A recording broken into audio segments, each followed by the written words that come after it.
Осылай Иса мен шәкірттері Иерусалимге таяп, Зәйтүн тауының беткейіндегі Бетфаге мен Бетания ауылдарына жақындап келді. Сонда Иса шәкірттерінің екеуін жұмсап, оларға мынандай тапсырма берді. Қарсалдарыңдағы ауылға барыңдар. Оған кірген бойда байлаулы тұрған, әлі ешкім мінбеген бір тайқар есекті көресіңдер. Соны шешіп алып келіңдер. Егер біреу сендерден бұл не қылғандарың деп сұрай қалса, оған ол мырзамызға керек, жуық арада кері қайтарып жібереді деп жауап беріңдер.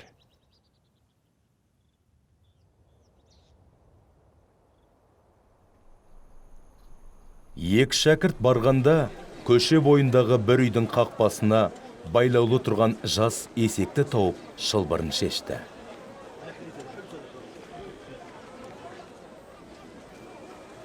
Сол жерде тұрғандардың кейбіреулері Тайқарды шешіп не істемексіңдер? деп сұрады. Екі шәкірт Исаның айтқанындай жауап берді. Содан әлгілер оларға кедергі жасамай жайларына жіберді. Екі шәкірт жас есекті Исаға алып келіп, үстіне шапандарын жапқаннан кейін Иса оған мінді. Иерусалимге бара жатқан көптеген адамдар жамылғыларын жолға жайса, өзгелері даладан жас бұтақшаларды кесіп әкеліп, соларды Исаның алдына төсеумен болды. Осылай Исаның алдартынан еріп жүргендер қатты дауыспен былай деп айғай салды. Тәңір ие мадақталсын! Жаратқанның атынан келе жатқан патша жарылқанған! Арғы тегіміз Дәуіттің қайта орнайтын патшалығы жарылқанған! Заңғар аспанда жаратқан ие мадақталсын!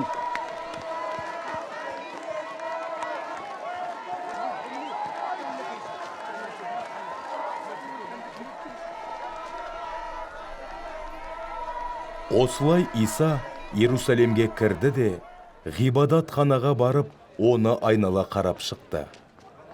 Кеш батқанда ол 12 елшісін ертіп қаладан шығып, Бетания аулына барды.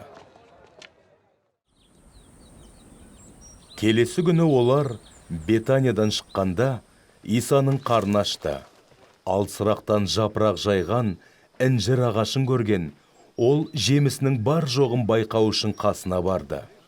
Бірақ ағаштан жапырақтан өзге ештеңе таппады.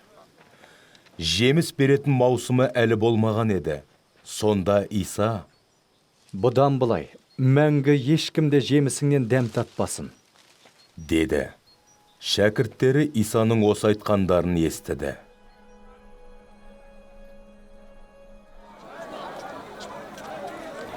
Сонымен олар Иерусалимге жетті. Иса ғибадатхана алаңына кіріп, ондағы сатушылар мен алушыларды қуып шығара бастады. Шетелдік ақшаны зекет беру үшін жергілікті теңгелерге айырбастаушылардың үстелдері мен құрбандыққа шалынатын көгершіндерді сатушылардың орындықтарын аударып тастады.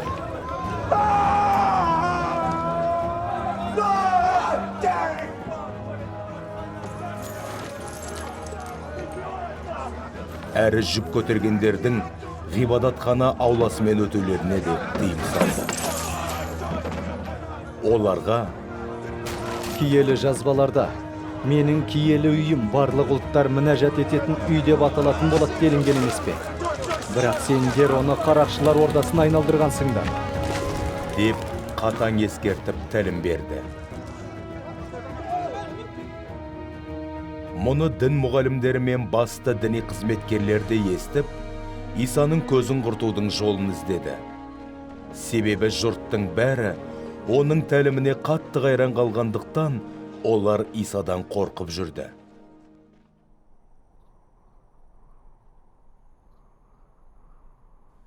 Кеш түсе Иса шәкірттерін ертіп қаладан шығып кетті. Ертеңіне інжір ағашының жанынан өткенде, олар сол ағаштың тамырына дейін қурап қалғанын көрді.